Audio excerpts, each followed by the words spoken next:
Greetings to all fellow seniors and cultivators. That's the traditional way we start, and it's a welcome to anyone who's on a path of learning. Today, we're going to dive into a really profound and, I gotta say, challenging idea about compassion. It's a way of seeing that asks us to erase the line between ourselves and, well, everyone else. It really makes you question who we help and, more importantly, why we help them. So let's just start with a super simple scenario. Just look at this question. Imagine it for a second. You're in the kitchen, you're chopping up some vegetables, and bam, the knife slips, you've got a deep cut, and it's bleeding pretty badly.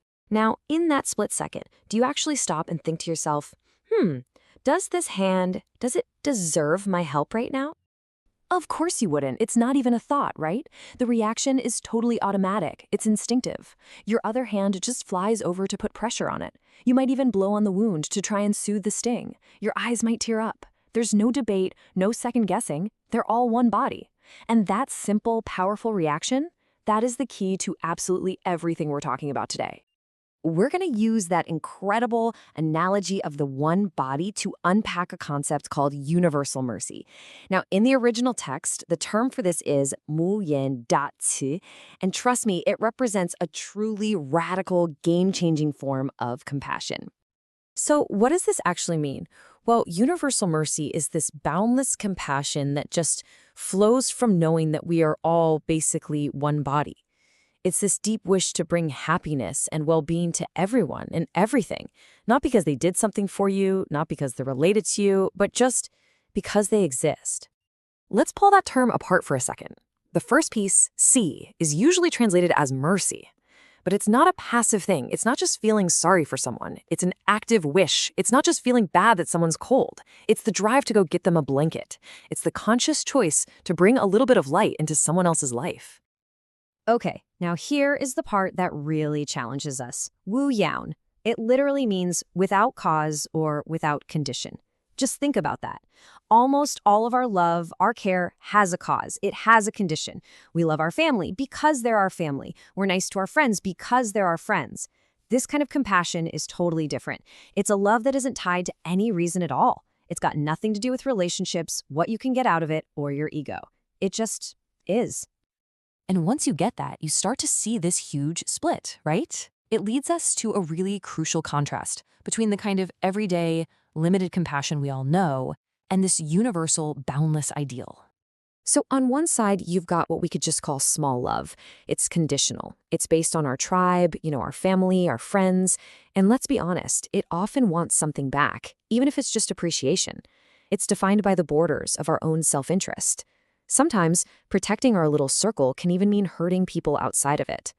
But then, you've got universal mercy. It's based on that feeling of oneness. It wants nothing in return. It goes way beyond the ego and embraces everyone, your friends, total strangers, and yeah, even the people you consider your enemies. So you might be wondering, okay, that sounds nice, but how is that even possible for a person? And here's the secret.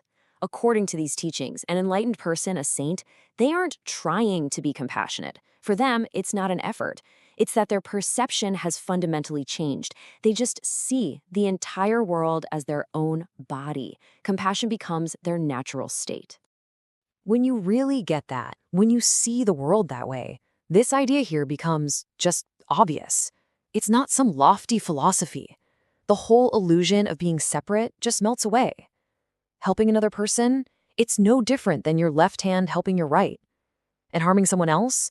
Well, that's literally a self-inflicted wound. It's that deep, gut-level feeling of being connected that changes everything. And hey, if this all sounds a little too abstract, a little out there, just look outside. Seriously, nature is putting on a masterclass in universal mercy every single day. The sun doesn't ask if you've been good or bad before it shines on you. The air doesn't care who you are. It gives breath to everyone without distinction. The earth supports every single life on it, no judgment passed. Like the old saying goes, heaven covers all, earth carries all. It's the perfect silent teacher of unconditional giving. Okay, so this is a beautiful ideal, right? But it can feel very far away. So how in the world do we actually practice this in our messy, complicated, everyday lives? Well, the path isn't about running away from the world. It's all about changing how we live in it. The path starts exactly where you are, right now, First, you just act from your position. You fulfill your role, whatever that is, but you do it with this universal mindset. From there, it's about your intention. You learn to serve without attachment, just doing what's right without needing a pat on the back. And as you do this, something amazing starts to happen. You naturally begin to extend your circle of care. A stranger's struggle starts to feel like your own. And the end game? We learn to live in harmony. When we all fulfill our roles selflessly, society can work like the stars in the sky, each one moving perfectly on its own path without crashing into the others. And that brings us right back to where we started. If we are all one body, then this question becomes maybe the most important one we can ask ourselves. Just take a second and think about it. Who, right now, is outside your body of concern? Is it the stranger on the street? The person you disagree with online? Your rival at work? The practice of universal mercy starts the moment we decide to challenge that boundary. Gratitude for the grace of heaven and the virtues of the teachers. Thank you, everyone. See you next time.